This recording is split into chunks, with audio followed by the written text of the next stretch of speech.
Buenas noches. Poco a poco se retoma la normalidad, se retoma la actividad económica. Empecemos con la Ciudad de México. La Ciudad de México se mantiene en semáforo naranja para la próxima semana, pero se abrirán espacios y se retomarán más actividades. Los restaurantes ya podrán dar servicio al interior con un aforo de máximo de 20%, pero ya no solo será en terrazas, sino también en el interior. También se va a permitir que reabran los archivos históricos, las bibliotecas y las galerías de arte para venta. Vamos a ver más adelante qué es lo que todavía no se va a poder abrir, pero vamos a ver esta historia, porque no se está hablando mayormente de qué va a pasar con las escuelas, cuándo se va a poder regresar a los colegios, a las escuelas, a las primarias, a las preprimarias, secundarias, cuándo. El miércoles vimos cómo se estaba dando de manera exitosa el regreso a clases presenciales en Saltillo. No es el único lugar. En San Luis Potosí están funcionando ya, y también sin contagios, al menos 18 estancias infantiles. Feliz él, feliz yo, tranquilos porque sabemos que tienen todas las medidas. La verdad es que sí estamos muy contentos. El ritual de despedirlos a la entrada del colegio desapareció. Lo mismo las pláticas ocasionales entre papás y mamás que se encontraban en la rutina de llevar a los hijos a la escuela. Estas dos costumbres se fueron para siempre, pero permitieron, entre muchos otros protocolos, el regreso de los niños a esta estancia infantil en San Luis Potosí. Al cabo de 3 meses de estar funcionando, no ha habido ningún caso en las instalaciones, ni de maestros contagiados por los alumnos, ni tampoco de los alumnos. Ricardo tiene a 2 de sus hijos en esta escuela. Es médico de profesión y junto con papás y maestros de la guardería, discutieron y acordaron los protocolos para abrir el plantel.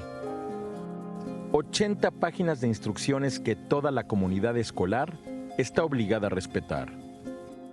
Es un comité que estuvo trabajando de verdad puedo decir hasta las 3 de la mañana. Muchas veces mi celular seguía pitando, muchísimas juntas virtuales, con papás con todas las ganas y la conciencia para volver. Y lo lograron. Al menos 18 estancias infantiles ya operan en San Luis Potosí. Esta tiene 79 menores en programas presenciales. Obtuvo el sí de las autoridades estatales de salud, se organizó y hoy tiene a sus niños corriendo por el jardín. Estos niños que están corriendo aquí alrededor son de un salón y la idea es que no se mezclen en todo el día que pasan con los otros 8 salones. Los directivos de esta guardería, junto con muchos de sus padres de familia y otros ciudadanos del estado, son la plataforma del movimiento Abre mi Escuela.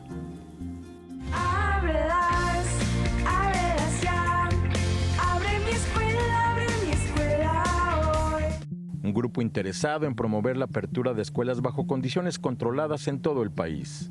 Nosotros creemos que necesitamos empezar a prepararnos ya, olvídate del semáforo.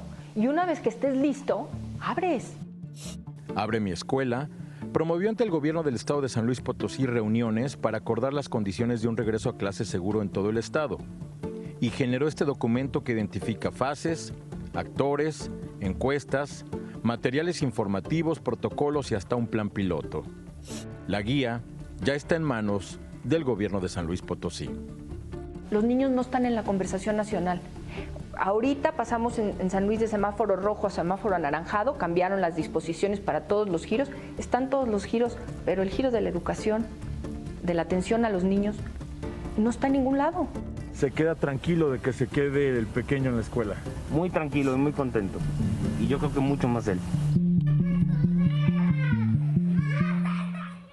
En una semana aquí hemos visto 2 historias exitosas, la de Saltillo y la de San Luis Potosí. Reabrieron con medidas de seguridad y no han tenido contagios.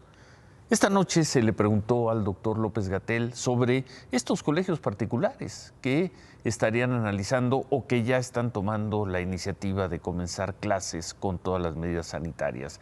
Esto respondió el doctor López-Gatell. La noticia que usted lee en este momento, asumiendo que fuera cierta, estaría hablando de una iniciativa desordenada, precipitada, no integrada a una política pública nacional, por la razón que sea, legítima o no legítima, y desde luego estaría, desde mi punto de vista, contribuyendo negativamente al manejo de la epidemia. Sugiero respetuosamente a cualquier colegio particular que haya formulado esta idea que tengan a bien recordar que viven en una sociedad, en un Estado nacional, y que es muy importante conservar la calma. Después de escuchar la respuesta del doctor López-Gatell, Marco Antonio Silva buscó a padres, a personas que han tenido que ver con la apertura de estos colegios en San Luis Potosí. Esto respondieron los promotores de las clases presenciales de la historia que acabamos de ver, la de San Luis Potosí. Así le respondieron al doctor López-Gatell. Pero lejos de ser catalogados como una afiliación poco responsable, desorganizada o arrebatada, estamos tratando de hacer ver que necesitamos espacios de diálogo con Secretaría de Salud, con Secretaría de Educación, con los gobernantes de nuestros estados, para crear alternativas que les permitan a los niños cuidar su salud integral, no solo la física, sino la mental y la emocional, para no caer en decisiones que puedan hacer que nos arrepintamos durante muchos años, en deserciones escolares irrecuperables o en saludes mentales de niños que no sean recuperables. Se entiende la posición del doctor López-Gatell. Él es el subsecretario de Salud. Y se entiende también la posición de padres, de promotores del regreso a clases con tecnología, con control, con mucha disciplina en comunicación con los padres. Lo que sigue sorprendiendo es no hay una posición clara de la Secretaría de Educación Pública sobre el tema. La Secretaría de Educación Pública sigue en el habrá clases presenciales cuando se esté en semáforo verde. ¿Y cuándo se va a estar en semáforo verde? ¿Cuándo va a estar San Luis Potosí en semáforo verde? ¿Cuándo va a estar el Valle de México en semáforo verde? Queda esta discusión que se dio aquí.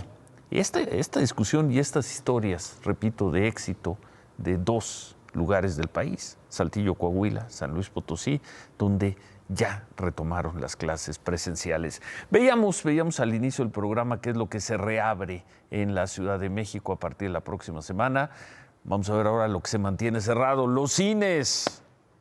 Los teatros en interiores, pese al llamado que vimos esta semana de tantas figuras del teatro, no reabrirán la próxima semana, tampoco los museos, boliches, los parques de diversiones, los eventos masivos, los partidos de fútbol, los casinos, todo eso se mantiene cerrado, cuando menos una semana más. Entonces, nada de teatros, nada de cines, salvo los cines que puedan proyectar en espacios abiertos. Hoy se dio un hecho interesante de un lugar muy simbólico de la Ciudad de México, la Cineteca Nacional, que ya abrió un foro y al parecer, Yafet, con mucho éxito al aire libre. Yafet, buenas noches. Buenas noches, Ciro. Hoy la Cineteca Nacional reabrió sus puertas a las 3 de la tarde y en este foro al aire libre se reabrió a las 7 de la noche. Esta película que se proyectó es Cuartelazo, del director Alberto Isaac. Y bueno, pues te puedo decir que el aforo máximo para este foro al aire libre era de 150 personas, pero se superó la expectativa. En este foro efectivamente solo dejaron pasar a las 150 personas, pero por lo menos había otras 50 personas más afuera, a unos lados, queriendo ver esta película en esta reapertura. Esto es algo de lo que nos dijeron los visitantes, Ciro. Sí, estuvimos un rato allá y ya después nos venimos por el cafecito. Oye, ¿qué tal el frío? No, pues fuerte, pero pues te vienes bien abrigado y listo. En cuanto vi la publicación en la Cineteca en Facebook, pues dijo, oye, vamos, ¿no? Lo etiqueté y hasta le mandé la imagen. Los esperamos por acá, sobre todo porque nuestra cartelera ahorita va a ser de cine mexicano, entonces también darnos ese chance de ver nuestro cine. A partir de hoy, todos los miércoles, de miércoles a domingo, se van a proyectar diario películas. A las 7 de la noche es la función, solo cine mexicano. Y nos comentan las autoridades de la Cineteca que esperan pues ya en los próximos días luz verde por parte del gobierno de la Ciudad de México para que les permitan abrir algunas otras salas, siempre bajo las medidas sanitarias. Pues ojalá. Gracias, Yafet. Buenas noches, Ciro. Gracias. Pues ojalá. Y la próxima semana, por lo pronto, no podrán exhibir nada en la Cineteca en sus salas. Quizá lo sigan haciendo en espacios abiertos. Pero bueno, como sea, y también lo hemos visto en las 2 últimas semanas, poco a poco, ahí va la reapertura. ¿Cómo va la aplicación de las vacunas contra el COVID en el país? De acuerdo con el reporte presentado por la Secretaría de Salud, hoy se vacunó a 137,000 personas, con lo cual el total supera ya el 1,5 millones de personas, 1.23% de la población total. Ahí tienen cuántas en primera dosis y cuántas en segunda. El canciller Marcelo Ebrard anunció en Twitter que en unas horas, en la madrugada ya mero, van a llegar 200,000 dosis de la vacuna Sinovac. En su tuit, el canciller agregó que en las próximas semanas van a llegar 10 millones más de vacunas, pues ojalá. El subsecretario Hugo López-Gatell explicó que estas 200,000 vacunas de Sinovac, vacunas chinas, más las 200,000 dosis de la vacuna rusa, que supuestamente van a llegar el lunes en la noche, todas van a ser para adultos mayores. El doctor López-Gatell sigue sin decir en dónde se van a aplicar y como lo hizo anoche, hoy volvió a dar algunas pistas. Se utilizarán ambas vacunas en el Valle de México para personas adultas mayores. Es decir, es exactamente el esquema general, protección a personas adultas mayores, pero se destinarán a los municipios de más alto impacto de la epidemia. Son los de más alto impacto en el país y están entre 2 demarcaciones territoriales de la Ciudad de México y un municipio conurbado de alta población. Bueno, es muy difícil, ¿no? Será Huecatepec, Conesa o Iztapalapa. Eso es lo que ahí se aplicarán estas vacunas. ¿Cuántas vacunas han llegado a México? Ahí lo tienen en pantalla.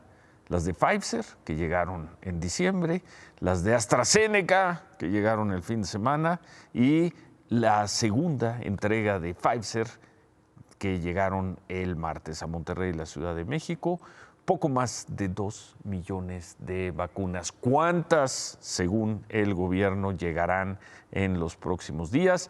Veíamos las 200,000 de Sinovac en 6 horas, las 200,000 de Sputnik 5, la rusa, el lunes en la noche, y se supone que el martes, no sabemos si en la mañana, mediodía, pero deberán llegar poco más de 500,000, con lo cual la próxima semana se podría vacunar a casi 912,000 personas en primera y en segunda dosis. Ojalá que en la aplicación de estas nuevas vacunas ya no se repitan algunos errores como los que vimos esta semana en la alcaldía Coajimalpa, donde las vacunas se terminaron antes de que se vacunara a todos los adultos mayores, lo cual, bueno, se puede entender.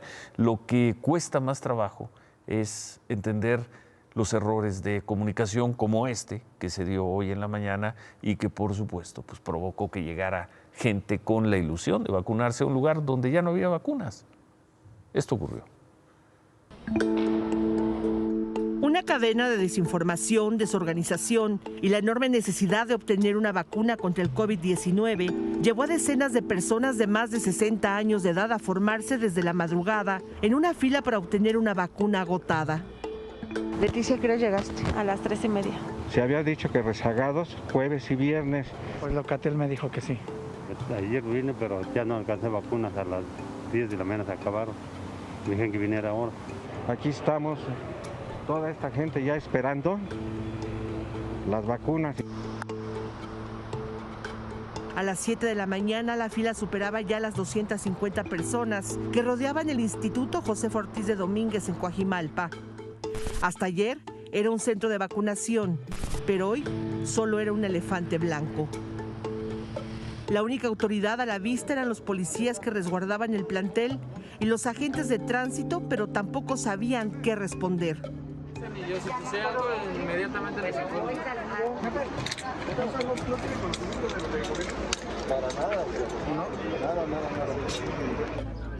La gente comenzó a romper filas y de la pregunta amable pasaron a exigir información inmediata a los guardias del plantel, quienes se negaron a abrirles la puerta. Yo también presto servicio para seguridad y te puedo decir que tienes la obligación de tener un número telefónico en donde comunicarte, porque estás prestando un servicio aquí al plantel. Discúlpame, pero sí lo tienen que hacer. No les aseguro nada, pero déjeme checar con... ¿Tienes un teléfono? Sí, comunícate de favor, comunícate y que te informen. No se va a mover porque no hay ninguna información que les esté dando, la gente no se mueve. No, pues hasta que alguien venga y nos diga que todo está en las carpas, mire. Para las 9 de la mañana ya era un tumulto y los ánimos ya estaban más que crispados. El problema es en todo el mundo que no hay pinches vacunas, ¿verdad? Ustedes lo saben más que nosotros, pero necesitamos que nos informen. Les voy a decir algo, este gobierno no cura ni un pulque, no cura ni un pulque. Hay mucha gente de la tercera edad que viene en andadera desde a las 5 de la mañana. No se vale que jueguen así con la dignidad de la gente, no se vale. Ante la ausencia de información, la mayoría comenzó a irse, pero otros se mantuvieron firmes con la esperanza de que alguna autoridad flaqueara y les llevara las vacunas. Pero esa esperanza les duró hasta que una mujer, trabajadora del gobierno de la Ciudad de México, llegó a dar la cara. ¿Quién es el responsable de esto? ¿Ya esto va a ser pronto? Señores, el día de hoy no habrá vacunas en Coajimalpa, para que no estén formados. ¿Van a hacer la lista? No sé. No se vale, señor presidente, esto es una burla, es una burla.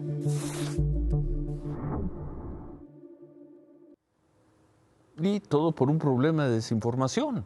Alguien no dejó en claro que ahí, en ese lugar, hoy ya no habría vacunas. La gente se enoja y se entiende. Por la mañana hablamos con la secretaria de Salud, con Oliva López, sobre esto que ocurrió en Coajimalpa.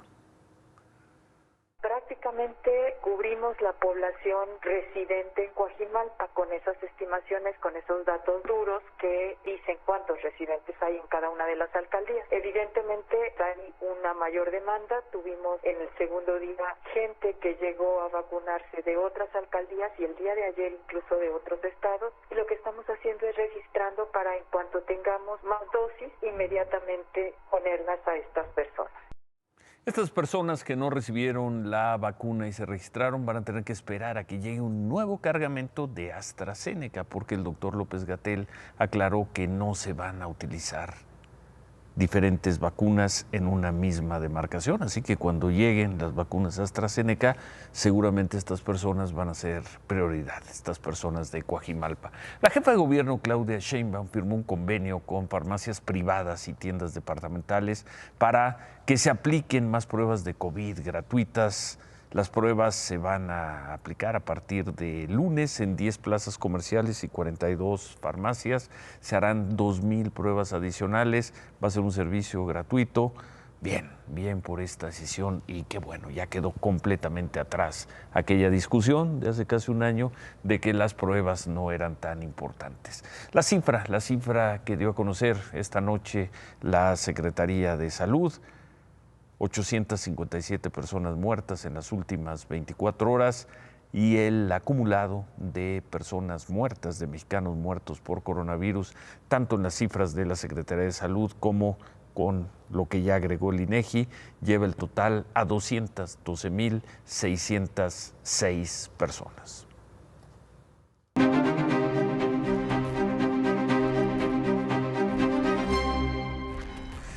Bueno, y ante la escasez reconocida de gas natural en México, hoy hubo una oferta pues de apoyo, de rescate, de colaboración al gobierno mexicano. Una oferta que llegó desde Caracas, Venezuela. Nosotros deberíamos proponernos ser seguros suministradores de gas a México para su eficiencia energética. Hay que hablar con el gobierno mexicano, porque he visto, todo el tema del suministro de gas y el esfuerzo que está haciendo el presidente López Obrador para resolverlo. Es una propuesta que hago y creo que lo merece nuestro hermano y noble pueblo de México. Venezuela se ofrece a venderle gas a México en esta situación de crisis. Quizá ya no sea necesario porque esta tarde el gobernador de Texas, Greg Abbott, levantó la restricción que había emitido apenas hace 48 horas, el miércoles, esta restricción que no permitía vender gas natural fuera del estado de Texas y era una restricción que afectaba a México. En Twitter, la Secretaría de Economía, la mexicana, señaló que esperan que las exportaciones se reanuden con normalidad para evitar más afectaciones a industrias y comunidades en ambos países. Pues ojalá. Bueno, en la Cámara de Diputados se aprobó en comisiones la iniciativa preferente que envió el presidente López Obrador para reformar la ley de la industria eléctrica. Y tal como lo pidió el presidente, prácticamente se aprobó sin que le tocaran una coma. Vamos a ver esta crónica, una crónica de Ivonne Melgar. De estos hechos se hablará por años y generaciones. Estos son los momentos, los hechos que van a ir a los libros de texto, a las discusiones dentro de muchos años. Estos son los hechos que cambian la historia de un país.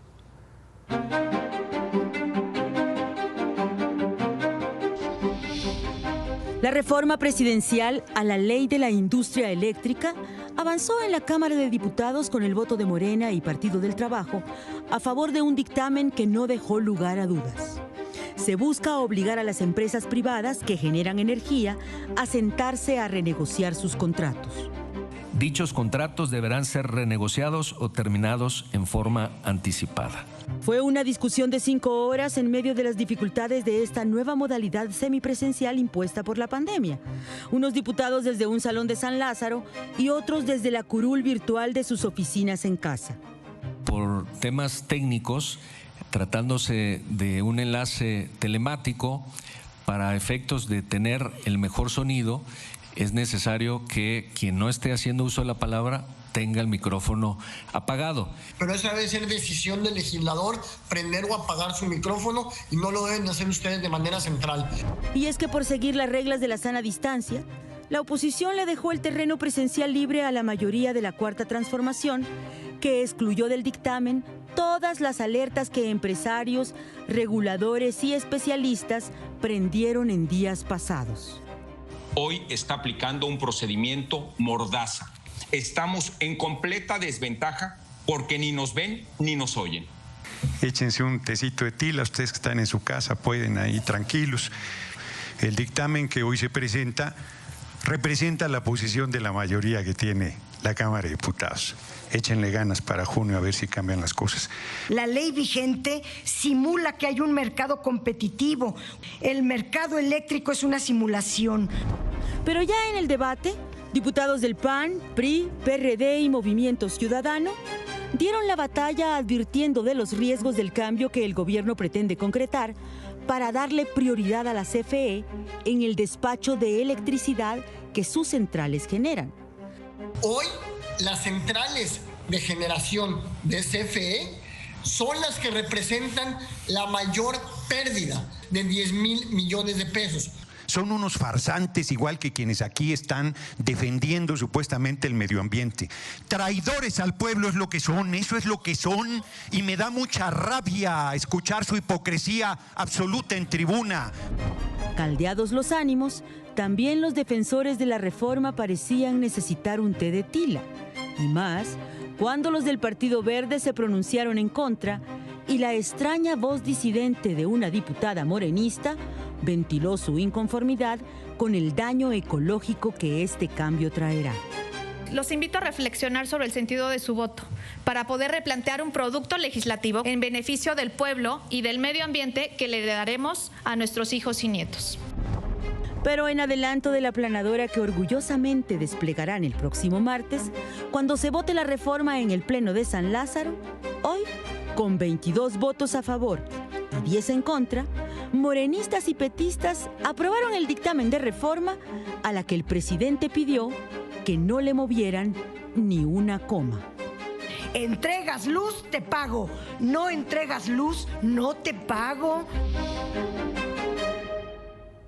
Y no le movieron ni una coma.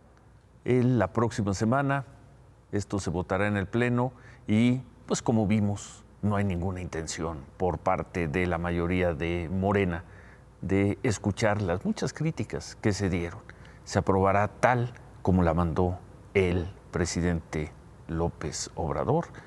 Y bueno, más allá de la discusión, ya vimos también cómo lo celebran Gerardo Fernández Noroña, Dolores Padierna. Se hablará mucho de estos días en torno de la reforma a la industria eléctrica. Ya tendremos las crónicas la próxima semana. En otro tema controvertido, el presidente López Obrador volvió a referirse a Félix Salgado Macedonio, el candidato de Morena al gobierno de Guerrero. Con el caso de Félix Salgado Macedonio, pues ya me están uniendo, ¿no? Y hay una campaña de linchamiento, retomando al clásico, una lanzada en todos los programas de radio, en la prensa, ¿no?, en contra de Félix Salgado Macedonio. Y yo lo que planteo es, a ver, hay que preguntarle al pueblo de Guerrero. No apareció hoy tampoco Félix Salgado Macedonio, no dijo absolutamente nada. Quien sí habló fue Mario Delgado, el presidente Morena, y dijo que, pues que ya no es asunto de él, que es asunto de la Comisión de Honor y de Justicia, o de Honestidad y Justicia del partido, porque es esa comisión la que está investigando a Félix Salgado Macedonio, y que será la comisión la que defina si Félix puede o no ser el candidato a gobernador de Guerrero. El presidente Morena se lava las manos. Bueno, ya que andamos por Guerrero, vamos a ver esto que pues, se sigue dando, pese a que supuestamente es un delito grave. Normalistas o jóvenes que dicen que son normalistas de Ayotzinapa tomaron 3 casetas de cobro de la autopista del Sol desde las 11 de la mañana. Llegaron en un camión Estrella de Oro a las casetas de Palo Blanco, la de Paso Morelos y de La Venta. Eran unas 40 personas, tomaron las 3 casetas y sin ningún problema le cobraron a los automovilistas entre 50 y 100 pesos, y si no, no los dejaban pasar.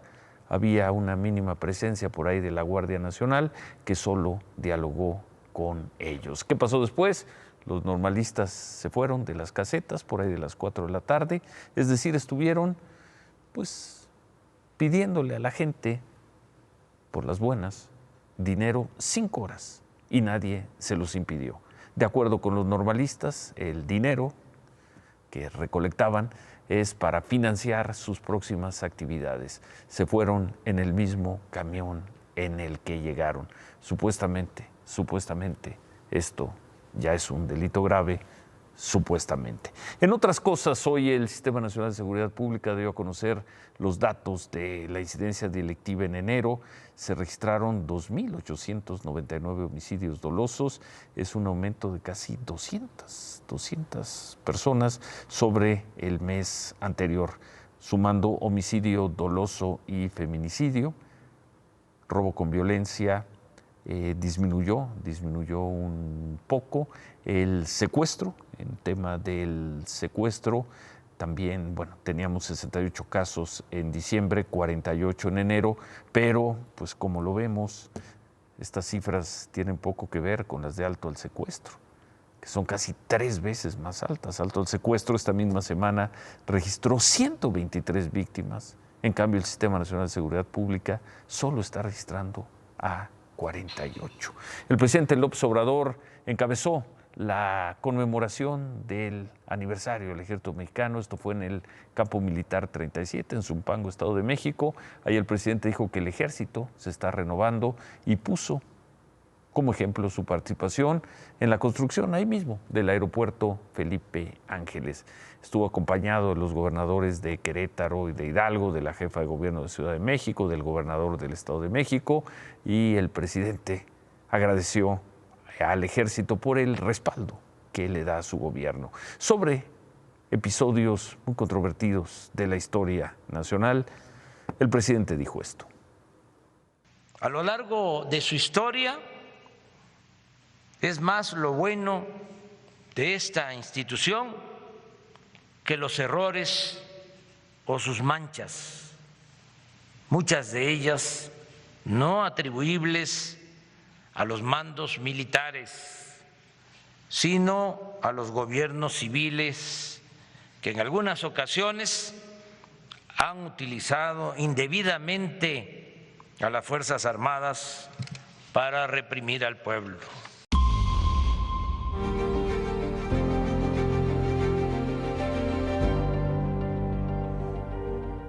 Las cifras del mundo, las cifras de COVID, llevamos casi un año presentándolas todas las noches. 494,000 personas han muerto por COVID en Estados Unidos. Veíamos la cifra de México y bueno, ahí está Brasil también aproximándose a los 250,000 y el mundo a los 2,5 millones.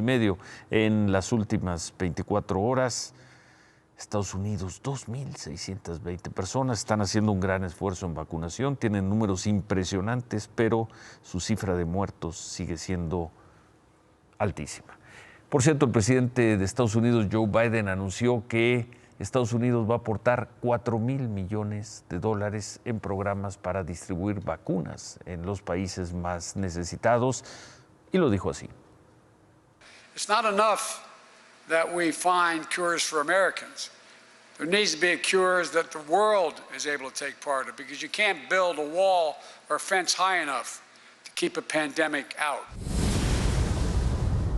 Un cambio radical con el discurso de Donald Trump. Las cosas cambian.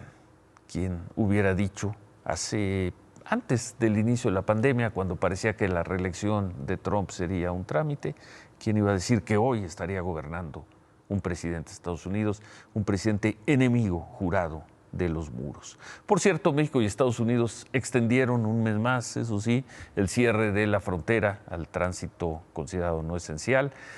El gobierno mexicano señaló que las restricciones se mantienen vigentes al menos hasta el 21 de marzo.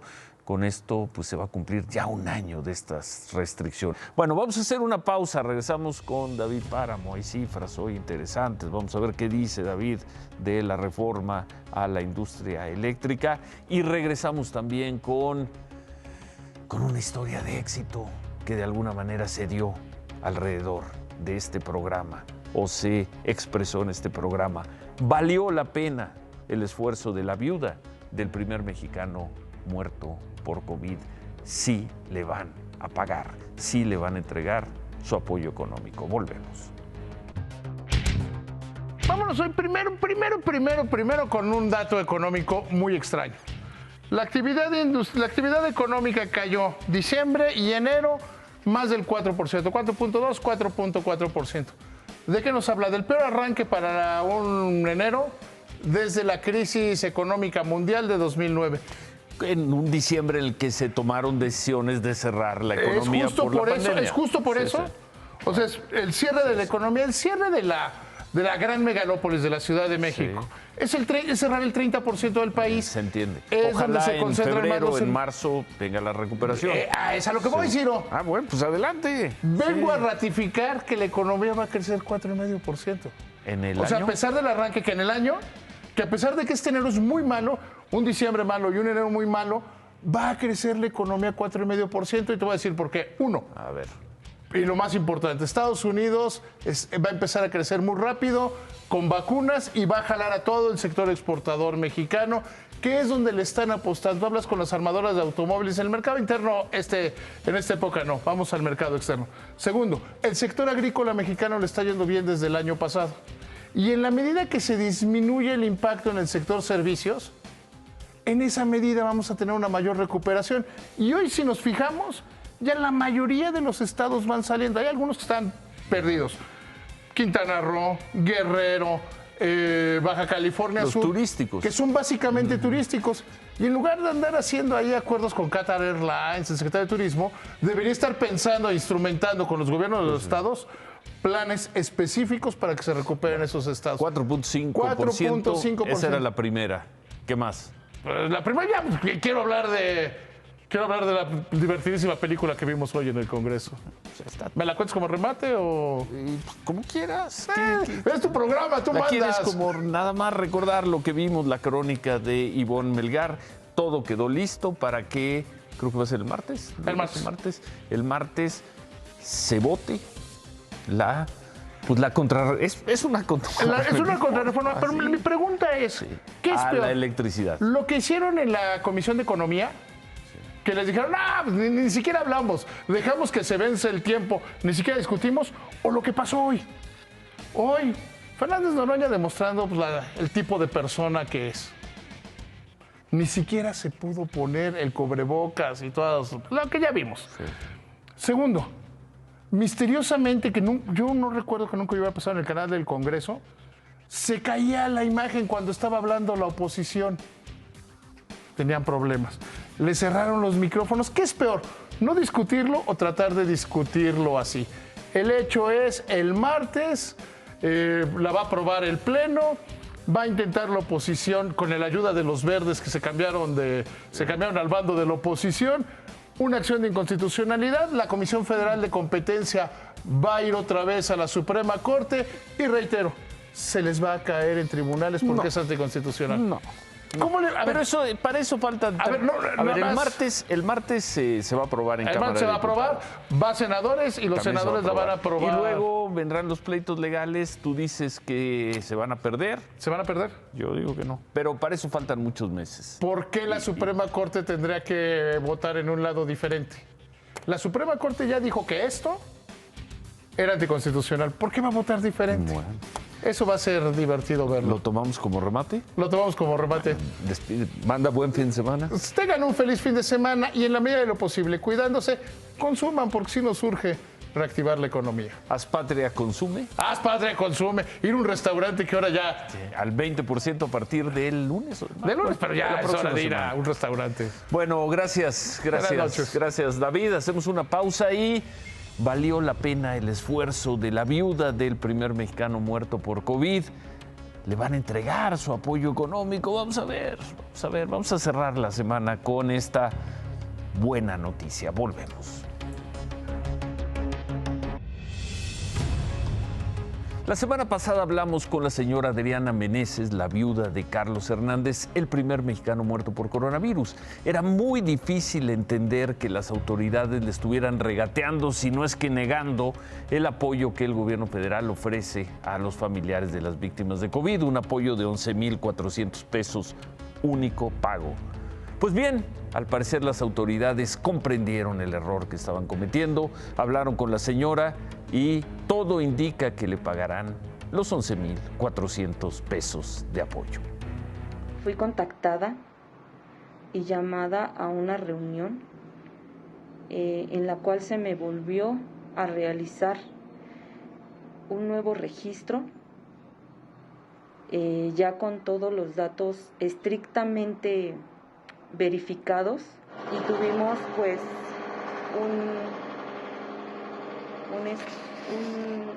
un registro exitoso. Ahora en estos momentos estoy nada más quedando a la espera de la liberación de fondos por parte de las autoridades competentes. Enhorabuena. Se quedan con qué importa. Buen fin de semana. Ánimo.